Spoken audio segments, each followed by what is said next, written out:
Have you ever felt like life is just something that happens to you, like you're a passenger in a car, and someone else is driving, taking you down roads you never chose? For a long time, that's exactly how I felt, trapped in what I now call the victim matrix.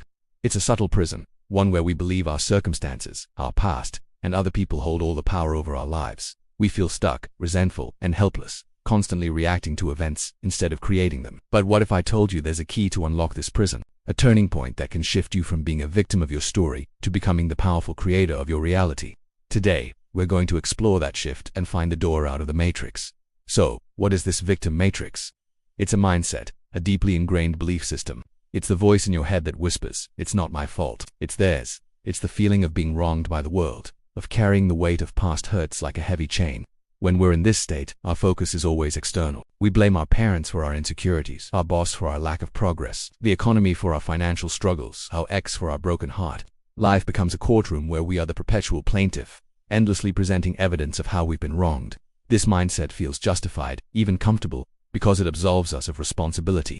If nothing is our fault, then we don't have to do the hard work of changing. We can just wait for an apology, for someone to rescue us, for the world to magically become fair. But here's the harsh truth. While you're waiting, life is passing you by. The real prison isn't your circumstances. It's the belief that you are powerless to change them. This is the core illusion of the victim matrix. It drains your energy, stifles your creativity, and keeps you anchored to a past that you cannot change, preventing you from building a future you desire. For me, the turning point wasn't a single, dramatic event. It was a slow, quiet realization, like the sun rising after a long night. It started with a simple, yet terrifying question. What if I'm responsible? Not responsible for what happened to me, but responsible for how I respond to it. This is a crucial distinction. The victim mindset conflates fault and responsibility. It says, if it wasn't my fault, it can't be my responsibility to fix it. But the truth is, what others did is their story. How you choose to move forward is yours. My turning point was when I finally got tired of my own story. Tired of complaining, tired of feeling sorry for myself, tired of giving my power away to people and events from my past. I realized that by constantly focusing on who wronged me, I was allowing them to live rent-free in my head, continuing to control my emotional state long after they were gone. The shift began when I decided to take radical responsibility. Radical responsibility means accepting that you are the only one who can create the life you want. It's about taking ownership of your thoughts, your emotions, your actions, and your results, regardless of external circumstances. It's about saying, okay, this happened, it was unfair, it hurt, and it wasn't my fault, but now what? What am I going to do about it? This question is the key. It shifts your focus from the past to the present, from blame to empowerment, from passive reaction to active creation. It's the moment you stop asking why me, and start asking what's next.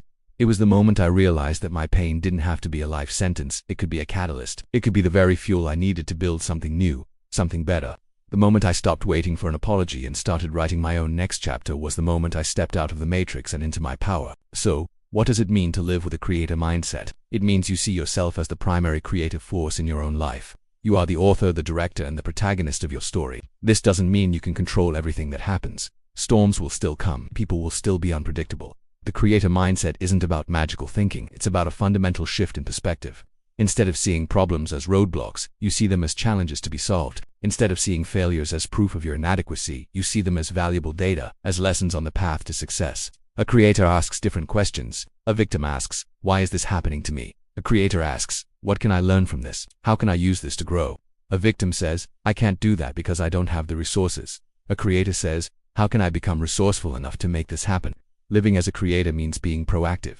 You don't wait for motivation to strike. You create it through action. You don't wait for the perfect opportunity. You go out and make one. You understand that your thoughts create your feelings drive your actions, and your actions produce your results. Therefore, you become a guardian of your own mind. You consciously choose empowering thoughts over disempowering ones. You choose to focus on solutions instead of problems. You practice gratitude for what you have, which opens the door to receiving more. It's about building. Every time you keep a promise to yourself, every time you take a small step towards a goal, you are casting a vote for the creator you are becoming. You start to see that your future is not a predetermined destination but an open canvas, and you hold the brush. This is the essence of true freedom. So how do we actively cultivate this creator mindset and leave the victim matrix behind for good? It starts with small, daily practices. First, practice awareness. Start noticing your thoughts and your language. When you find yourself blaming someone or complaining about a situation, just notice it without judgment. Acknowledge the thought and then gently ask yourself, what part of this can I take responsibility for? What's one small action I can take right now to improve this? Second, rewrite your story. We all have stories we tell ourselves about our lives. The victim story focuses on pain and powerlessness. The creator story focuses on resilience, learning, and growth. Take an event from your past that you feel victimized by. Write it down. Then, rewrite it from the perspective of a hero who overcame a great challenge. What did you learn? How did it make you stronger? This isn't about denying the pain. It's about changing what the pain means to you. Third, practice intentional action. Choose one area of your life where you feel stuck and identify one tiny, manageable step you can take. Don't have the job you want? Spend 15 minutes updating your resume or learning a new skill online. Unhappy with your health? Go for a 10-minute walk. The size of the action doesn't matter as much as the act of taking it. Action is the antidote to helplessness. It proves to your subconscious mind that you are in control. Finally, surround yourself with creators.